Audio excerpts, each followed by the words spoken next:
जय गुरु जी संगत जी। वीडियो को लाइक कीजिए, चैनल को सब्सक्राइब कीजिए और बेल आइकन को प्रेस कर दीजिए ताकि आपको लेटेस्ट वीडियो की जानकारी अच्छे से मिल सके। जय गुरु जी संगत जी। गुरु जी का अनंतम अनंतम शुक्राना। गुरु जी के श्री चरणों में कोटि कोटि प्रणाम और गुरु जी की प्यारी प्यारी संगत को जय गुरु जी। संगत जी, जीवन में परेशानियां चाहे जितनी भी हो, चिंता करने से और बड़ी हो जाती है, खामोश होने से काफी कम हो जाती है, सब्र करने से खत्म हो जाती है और गुरु जी का शुक्र करने से खुशियों में बदल जाती है। तो संगत जी, गुरु जी का हर वेले शुक्राना करे, हर पल का शुक्राना करे। जो दिया उसका भी शुक्राना करें, जो ना दिया उसका भी शुक्राना करें और देखिए कि कैसे खुशियाँ आपके जीवन में दौड़ी चली आती हैं। और संगत जी, शुक्राना करने का एक और माध्यम गुरु जी ने हमें बताया है, वो है सत्संग। संगत जी, आज का सत्संग बहुत सुंदर है, बहुत खास है। गुरु जी की प्यारी और पुरानी संगत का सत्संग है और गुरु जी ने संगत को बहुत बहुत ब्लेस किया है। उनकी जर्नी बहुत प्यारी है। आप सभी से रिक्वेस्ट है, सत्संग अंत तक सुने, पूरा सुने, भक्ति भाव के साथ सुने और गुरु जी की ढेरों ब्लेसिंग्स प्राप्त करें। संगत जी, अगर आप भी अपना सत्संग शेयर करना चाहते हैं तो सुंदर लिखावट में हिंदी में ईमेल आईडी और व्हाट्सएप पर शेयर कर सकते हैं और अगर आप चाहें तो ईमेल आईडी और व्हाट्सएप पे टाइप भी कर सकते हैं। तो चलिए संगत जी, सत्संग शुरू करते हैं। संगत जी, आज हम जिनका सत्संग सुनने जा रहे हैं वो गुरु जी की प्यारी और पुरानी संगत सज्जल अंकल का सत्संग है। जय गुरु जी, शुक्राना गुरु जी, सारी संगत को जय गुरु जी। संगत जी, ये मेरा बहुत बड़ा सौभाग्य है कि मुझे गुरु जी महाराज का सत्संग करने का मौका मिला है और मैं अपनी प्यारी संगत को नमन करता हूँ और गुरु जी महाराज से अरदास करता हूँ कि उनका आशीर्वाद उनकी प्यारी संगत पर ऐसे ही बरसते रहे। संगत जी, मेरी जो ब्यूटीफुल जर्नी गुरु जी महाराज के साथ है उसे शुरू करने का मुझे सौभाग्य प्राप्त हुआ 1996 में। संगत जी, मुझे अभी तक याद है, वो सितंबर का महीना था और मैं मुंबई में अपनी इंटर्नशिप कर रहा था। उस समय संगत जी, मेरे फादर चंडी मंदिर पंचकुला में कमांड हॉस्पिटल में पोस्टेड थे और संगत जी, मैं घर पर छुट्टियों में आया हुआ था और पिताजी ने कहा कि ऐसे महान पुरुष आए हुए हैं और मैं उनके यहाँ जाता हूँ, तुम आए हो तो उनका तुम भी आशीर्वाद ले लो। मैंने कहा ठीक है, चलते हैं। और उस समय संगत जी, जनरल आहूजा अंकल सेक्टर 2 में जिनका घर था, गुरु जी महाराज उनके घर पर रुके हुए थे। संगत जी, जब मैं पहली बार गुरु जी महाराज के पास गया, उनसे मिला, उन्हें देखा, तब मुझे ज्यादा कुछ समझ में नहीं आया। मैंने उनका आशीर्वाद लिया और मैं घर आ गया और उसके बाद संगत जी, मैं दोबारा मुंबई चला गया, मुझे जो कुछ भी अपना कोर्स कंप्लीट करना था उसके लिए। उसके बाद संगत जी, मैं अपना कोर्स खत्म करके 1997 में मार्च में अपने पेरेंट्स के पास वापस आया। तो संगत जी, उस टाइम पे गुरु जी महाराज सेक्टर 33 में शिफ्ट हो चुके थे चंडीगढ़ में। और संगत जी, उस समय मेरे मम्मी पापा दोनों ही रेगुलर गुरु जी महाराज के पास सत्संग के लिए जाया करते थे। और जब मैं घर आया तो मैंने सोचा कि मैं भी इनके साथ जाता हूँ, दर्शन करूंगा, गुरु जी से आशीर्वाद लूंगा। संगत जी, शुरू में तो मुझे कुछ समझ में नहीं आया वहाँ पर, लेकिन हाँ, मैं जब भी गुरु जी महाराज के पास उनके दरबार में जाया करता था मुझे बहुत अच्छा लगता था, बहुत सुकून, बहुत शांति मिलती थी, मैं अंदर से बहुत रिलैक्स फील करता था। और संगत जी, मुझे ऐसा लगता था कि मैं एक ऐसी दुनिया में आ गया हूँ जहाँ सब कुछ काम और कंपोज्ड है। और संगत जी, सडनली एक ऐसा इंसिडेंट होता है जिसकी वजह से मेरा गुरुजी महाराज के प्रति जो परसेप्शन है, जो नजरिया है, वो पूरा बदल जाता है। संगत जी, एक्चुअली क्या हुआ, गुरुजी महाराज ने मुझे और मेरे फादर को 33 सेक्टर में जहाँ उनका कमरा था वहाँ बुलाया। हम वहाँ गए और जब हम वहाँ कमरे में गए तो वहाँ ऑलरेडी एक फैमिली बैठी हुई थी, उनकी एक बेटी भी थी और गुरुजी महाराज वहाँ बैठे हुए थे, उनसे बातें कर रहे थे। हम अंदर आकर के बैठ गए और मेरा पूरा ध्यान गुरुजी महाराज की तरफ ही था, उनकी एक एक एक्टिविटी, उनके एक्सप्रेशंस, उनके चेहरे पर था। और मैं क्या देखता हूँ कि गुरुजी महाराज अपना हाथ अपने कंधे से थोड़ा ऊपर उठाते हैं और थोड़ी ही देर में उनके हाथ में 2 ब्रेसलेट आ जाते हैं। और संगत जी, ये देखकर मेरी आंखों पर विश्वास ही नहीं हुआ कि मैंने क्या देखा, ये कैसे पॉसिबल है। और संगत जी, गुरुजी महाराज उसके बाद 2 मिनट तक अपनी आंखें बंद करके बैठे रहे और वो जो ब्रेसलेट है उन्होंने उस फैमिली को दे दिए। शायद उनकी बेटी अब्रॉड जा रही थी, उसके लिए थे वो। और संगत जी, ये देखकर मुझे तो यकीन ही नहीं हो रहा था कि मेरी आंखों ने कुछ देखा है ऐसा। ये सब कैसे हुआ मुझे समझ ही नहीं आ रहा था। और संगत जी, गुरुजी महाराज ने जो फैमिली बैठी हुई थी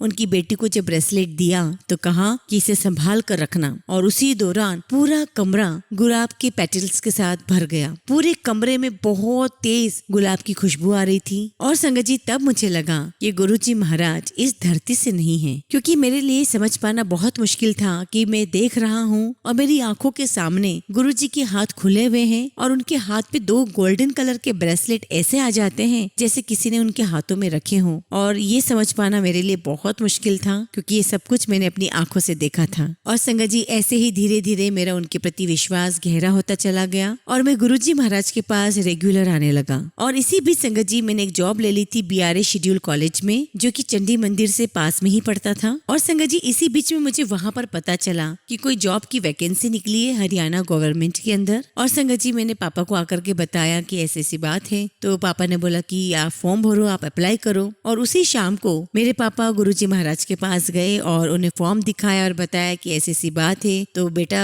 अप्लाई करना चाहता है करे। तो गुरुजी महाराज कहते हैं बिल्कुल करो, और साथ में ये भी कहा कि उसकी जॉब लग जाएगी। और संगत जी ये बात फरवरी 1998 की है। संगत जी मुझे अभी तक याद है जुलाई के मंथ में मेरा इंटरव्यू था। संगत जी हम ऑलरेडी डिफेंस बैकग्राउंड से थे और आप जानते हैं संगत जी की स्टेट के अंदर जॉब लेना आसान नहीं होता है। और संगत जी समीकरण ऐसे बने कि जो DGP हरियाणा के थे उनके फादर जो खुद भी डिफेंस में थे वो बीमार हो गए और उनकी तबीयत काफी खराब थी। उन्हें PGI में एडमिट किया गया था, लेकिन संगत जी वो PGI में ठीक ही नहीं हो रहे थे। और इसी बीच में संगत जी उनके फादर को कमांड हॉस्पिटल में शिफ्ट कराया गया और उनका जो ट्रीटमेंट था वो मेरे फादर के अंडर में ही हो रहा था। और संगत जी धीरे धीरे मेरे फादर का जो ट्रीटमेंट है उन्हें लग गया और वो धीरे धीरे इम्प्रूवमेंट करते चले गए और वो बहुत खुश हो गए कि उनके फादर का इलाज ठीक से हो गया और वो रिकवर कर गए। और DGP सर ने कहा था मेरे फादर को कि अगर आपको कभी भी कोई काम पड़े तो मुझे जरूर याद कर लेना। तो तभी संगत जी जब मैं इंटरव्यू के लिए जा रहा था मेरे फादर को याद आया कि DGP साहब हैं, मैं उनसे बात कर लेता हूँ, उन्होंने मुझे कहा था। फिर फादर ने गुरुजी महाराज को बताया, गुरुजी महाराज ने कहा कि हाँ ठीक है बात कर लो। और संगत जी जैसा कि मैंने बताया कि मेरा इंटरव्यू जुलाई मंथ में था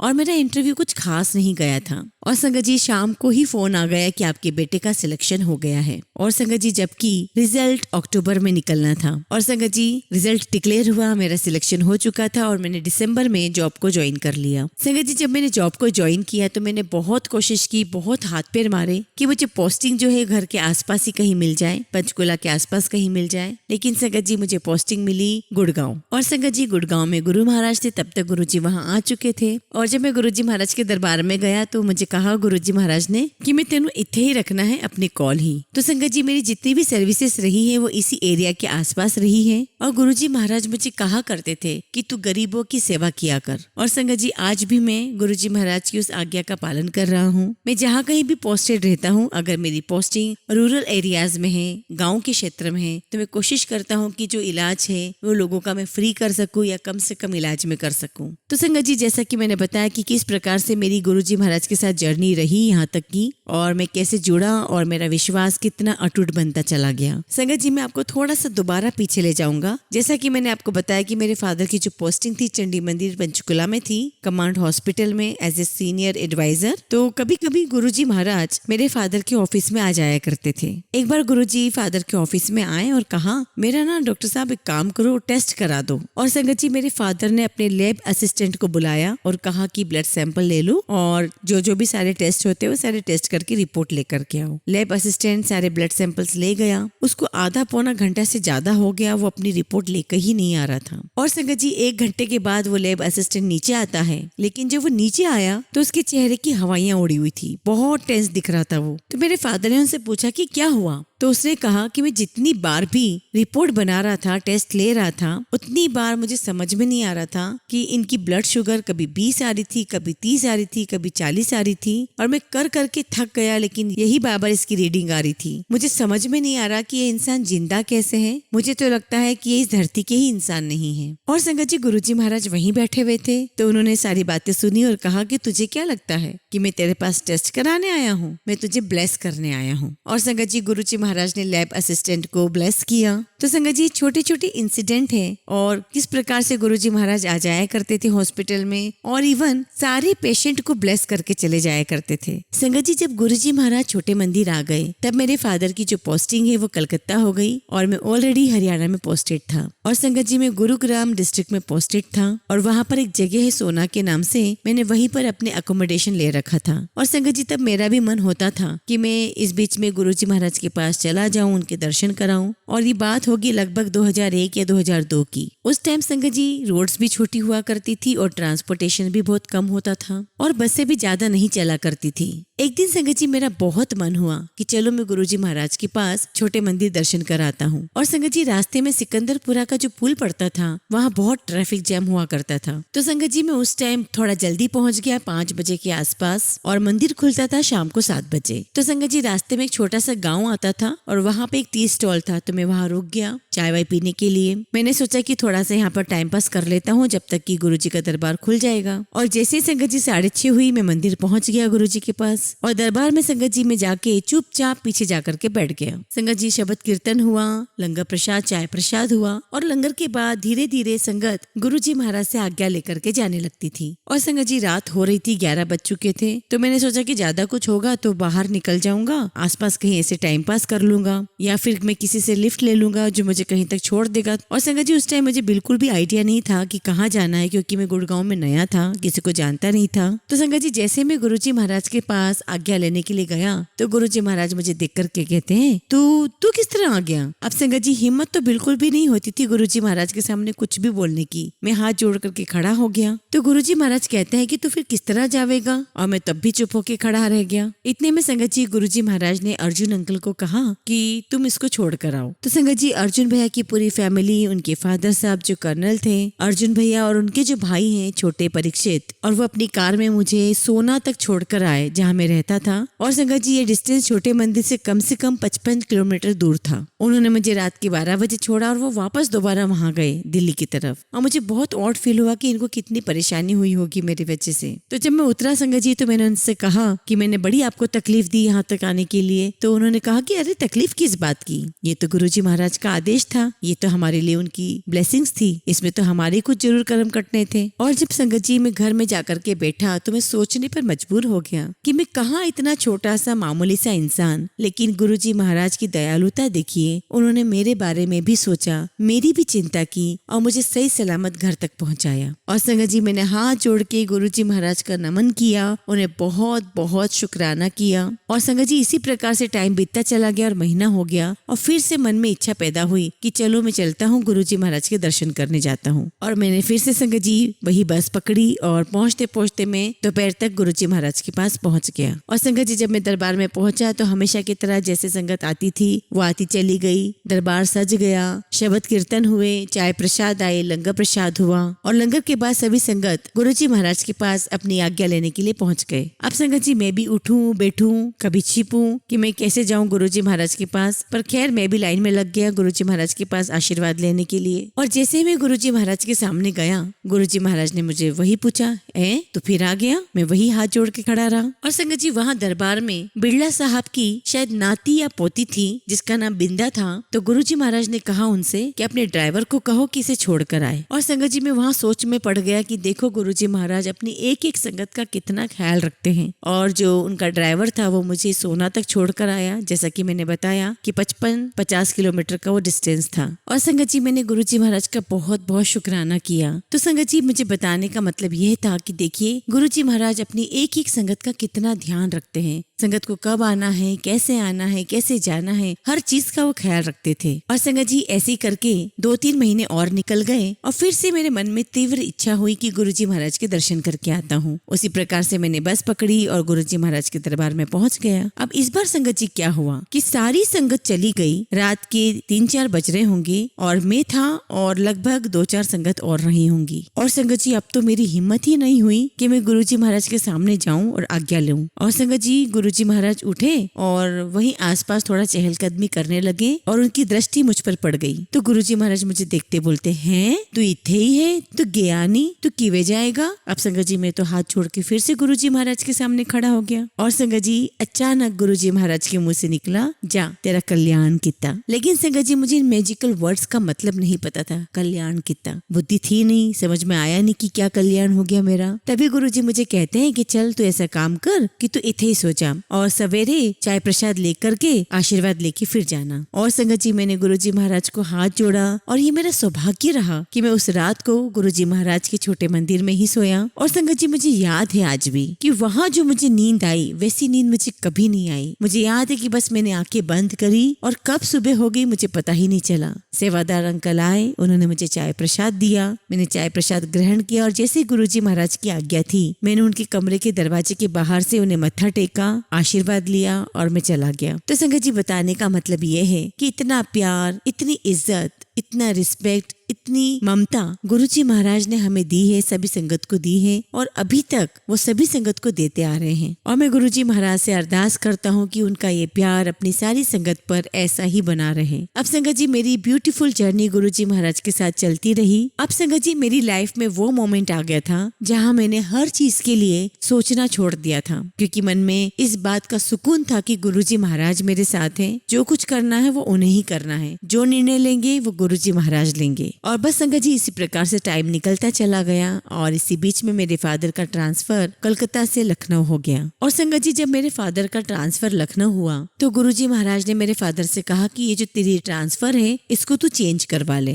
और संगत जी आपको तो पता है आर्मी में इतनी जल्दी ट्रांसफर चेंज नहीं होती है। मेरे फादर साहब ने भी बहुत कोशिश की लेकिन ट्रांसफर चेंज नहीं हुआ और मेरे फादर को लखनऊ ज्वाइन करना पड़ा। और लखनऊ ज्वाइन करने के बाद मेरे फादर की थोड़ी सी तबीयत खराब हुई और मेरे फादर को हॉस्पिटल में एडमिट कराया गया। वहाँ पे उनके सारे टेस्ट हुए और संगत जी मेरे फादर को डायग्नोस हुआ कि उन्हें लिम्फ नोड का कैंसर है और वो भी स्टेज 2 का ग्रेड 4 का। और देखिए संगत जी गुरुजी महाराज ने रोका था कि तुम वहाँ मत जाओ, लेकिन जो होनी थी वो तो होना ही था। मेरे फादर RNR हॉस्पिटल में 7 महीने रहे, वहाँ उनकी कीमोथेरेपी चली और गुरु महाराज का आशीर्वाद रहा कि उनका सब कुछ ठीक ठाक रहा। और संगत जी जब मेरे फादर का कीमोथेरेपी होता था तो मान लीजिए कि जैसे आज कीमोथेरेपी है तो मैं गुरुजी महाराज के दरबार में होता था और उनके पास ही बैठा रहता था। तो गुरुजी महाराज के चरणों में जो हारफुल मालाएं होती थी तो गुरुजी महाराज एक माला मुझे देते और कहते कि इसे ले जा घर पे, इसे पानी में भिगो, पानी में डुबो और उस पानी से अपने पापा को नहला और नहलाने के बाद वापस मेरे मंदिर में आना, ऐसा गुरुजी महाराज ने मुझे आदेश दिया। और संगत जी में फूलों की वो माला लेकर छोटे मंदिर से सीधे RNR हॉस्पिटल जाया करता था।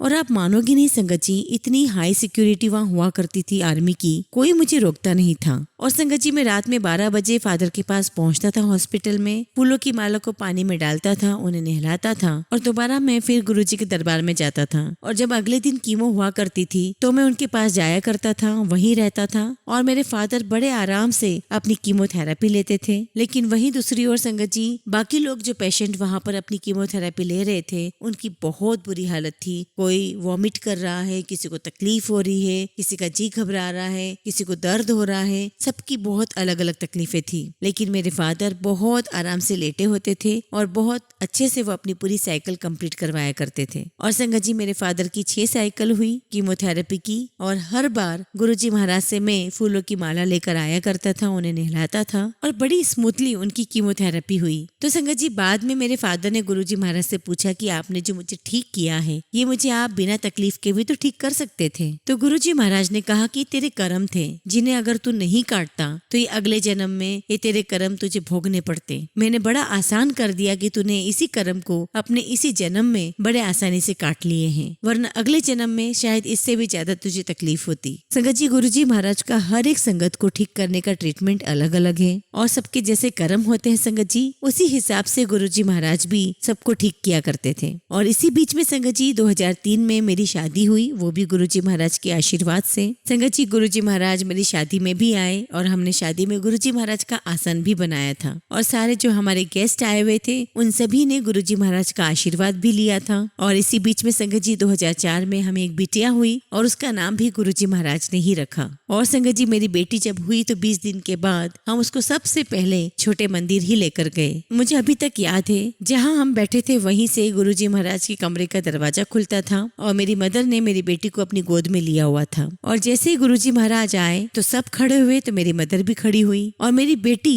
मेरी माँ के हाथ में थी। और सभी ने ऑब्जर्व किया कि जैसे ही गुरुजी महाराज आए और जैसे ही गुरुजी महाराज उसके सामने से निकले उसके हाथ ऑटोमेटिकली संगत जी ऐसे हो गए जैसे कि वो नमस्कार कर रही रही हो। और ये सारी संगत ने वहाँ देखा। और इसी बीच में मेरे फादर ने गुरुजी महाराज से पूछा कि बेटी का नाम क्या रखे। तो गुरुजी महाराज ने कहा कि मैं तेनू दसांगा। अब संगत जी महीना निकल गया, 1.5 महीना निकल गया, 2 महीने निकल गए, हमारे पास बिटिया का नाम तक नहीं आया था। और संगत जी हमें हर कोई टोकने लग गया था कि अभी तक तुमने बच्ची का नाम क्यों नहीं रखा। तो हम उनको यही कहा करते थे कि बस हमारे गुरुजी महाराज इसका नाम रखेंगे। तो संगत जी सभी रिश्तेदार बोलने लगे कि ये कैसे गुरु हैं आपके, आप भी लोग नाम रख लो, क्यों इंतजार कर रहे हो। तो फादर साहब ने कहा कि नहीं, हमारे जो गुरुजी महाराज है जब वो आज्ञा देंगे, जब वो नाम रखेंगे तभी इसका नाम रखाएगा। एक बार संगत जी ऐसे ही मेरे फादर गुरुजी के दरबार में बैठे हुए थे और गुरुजी ने उन्हें इशारे से अपने पास बुलाया। और गुरुजी मेरे पापा को कहते हैं कि ऐसा करते हैं कि आपकी बिटिया का नाम जो है वो पर्ल रख देते हैं। और संगत जी गुरुजी महाराज ने इस प्रकार से मेरी बेटी का नाम पर्ल रख दिया। और हमें अब समझ में आया कि पर्ल मतलब मोती होता है। तो संगत जी हमारी बिटिया हमारे जीवन की मोती है। और संगत जी इसी प्रकार से वक्त निकलता चला गया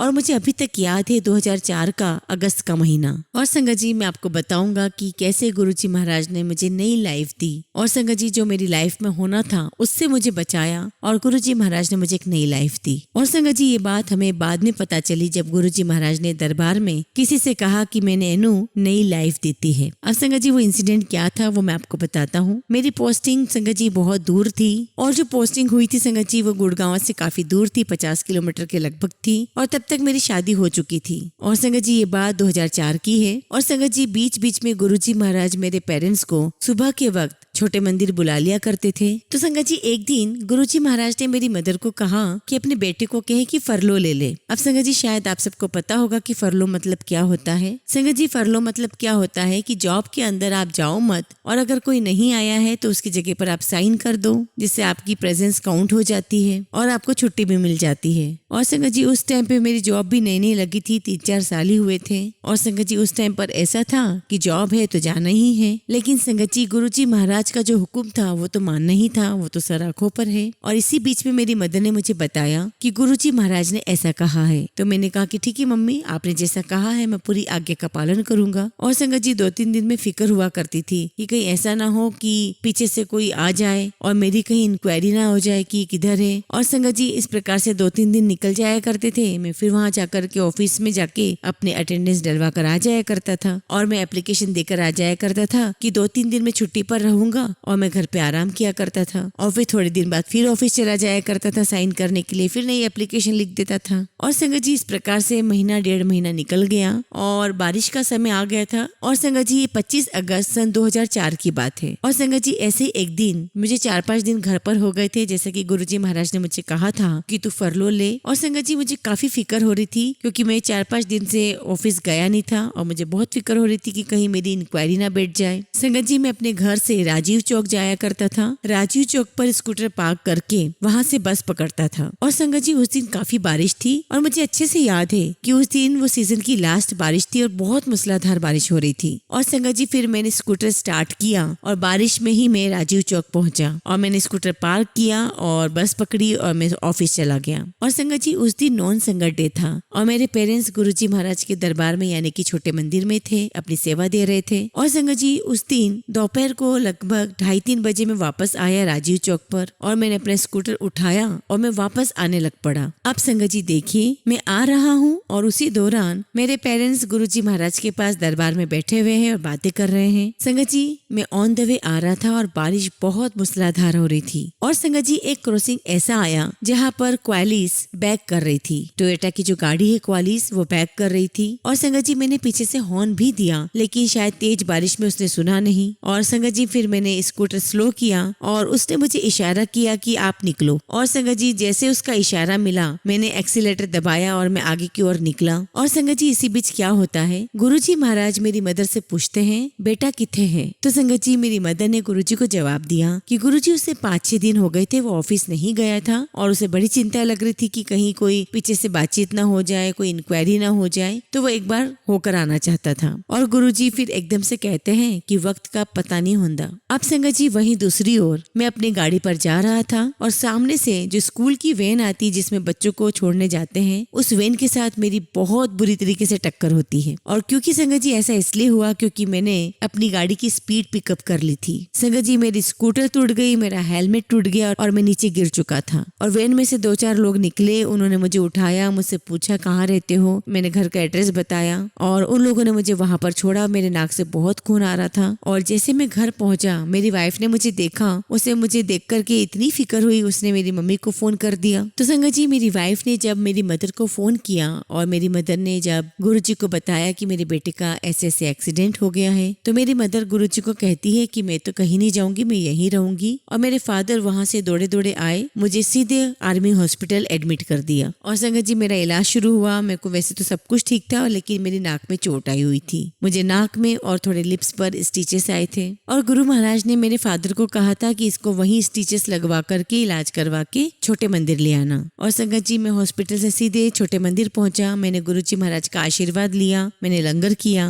और फिर उसके बाद हम घर पर आ गए। और उसके बाद ऐसे 3-4 महीने निकल गए। तो ऐसे एक दिन एक संगत ने हमें अचानक से बताया कि गुरुजी महाराज ने उन्हें कहा है कि डॉक्टर साहब के बेटे को मैंने नई जिंदगी दी है और उसका अब जो जन्मदिन है वो 25 अगस्त का है। और संगत जी उस दिन के बाद से मैं अपना हमेशा बर्थडे 25 अगस्त को ही मनाता हूँ क्योंकि इस दिन गुरुजी महाराज ने मुझे नई लाइफ दी है। और संगत जी वैसे मेरा बर्थडे 11 सितंबर का है, लेकिन जो मेरा सबसे खास बर्थडे है वो है 25 अगस्त का, जिस दिन गुरुजी महाराज ने मुझे नई जिंदगी दी है। संगत जी ऐसा कौन कर सकता है, ये सिर्फ एक भगवान ही कर सकते हैं। और जो गुरुजी महाराज है वो महाशिव हैं, शिव हैं। और गुरुजी महाराज खुद कहा करते थे कि मैं एक लाइट से, एक दिव्य रोशनी से आया हूँ। संगत जी मेरे पास शब्द नहीं है गुरुजी महाराज की महिमा का बखान करने का, उनकी पावर का बखान करने का कि उन्होंने कितनी ब्लेसिंग्स अपनी संगत को दी है। मैं तो गुरुजी महाराज से यही अरदास करूंगा कि उनकी कृपा सारी संगत पे रहे, उनका प्यार सारी संगत पे बरसे और उनकी नजर सारी संगत पे रहे। और संगत जी हम सभी को भी, हम सभी संगत को ये प्रार्थना करनी चाहिए कि गुरुजी महाराज जहाँ पर भी है वो हमेशा खुश रहें, अच्छे रहें और उनकी दृष्टि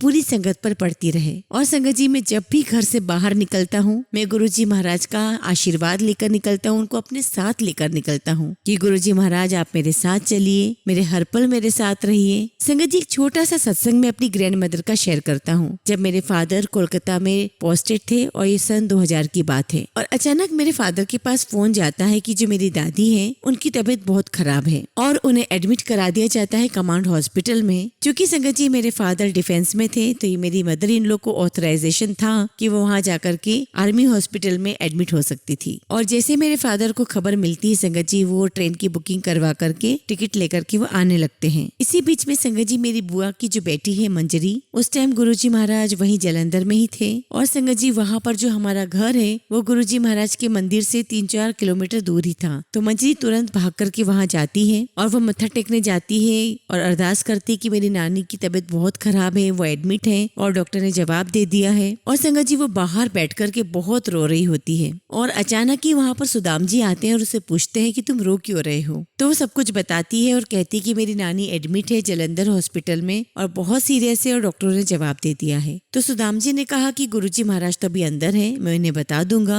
आप यहीं से मत्था टेक करके चले जाओ। फिर बाद में हमें सुदाम जी ने बताया कि गुरुजी ने कहा कि मैंने ओदी नानी नू 5 साल दिते। आप मानोगे नहीं संगत जी, मेरे फादर जैसे ही हॉस्पिटल में पहुंचते हैं अपनी मदर को देखने के लिए, मेरी दादी अपने हॉस्पिटल के बेड पर बहुत आराम से बैठी हुई है and she is perfectly fine और उन्हें तुरंत घर पे ले आते हैं। और ये बात 2000 की है। और जैसा कि गुरुजी महाराज ने कहा था कि मैंने 5 साल उसको लाइफ दे दी है, तो मेरी दादी की जो डेथ है वो 2005 में ही होती है। और ऐसे ही संगत जी गुरुजी महाराज ने कितनी ही संगत को नया जीवन दिया है, नई लाइफ दी है। बस संगत जी मैं तो गुरुजी महाराज से यही अरदास करूंगा कि उनकी कृपा, उनकी अनुकंपा हम सभी संगत पर निरंतर बरसती रहे। और संगत जी बस हमें भी गुरुजी महाराज की चरण शरण में जगह मिलती रहे। जय गुरु जी, शुक्राना गुरु जी।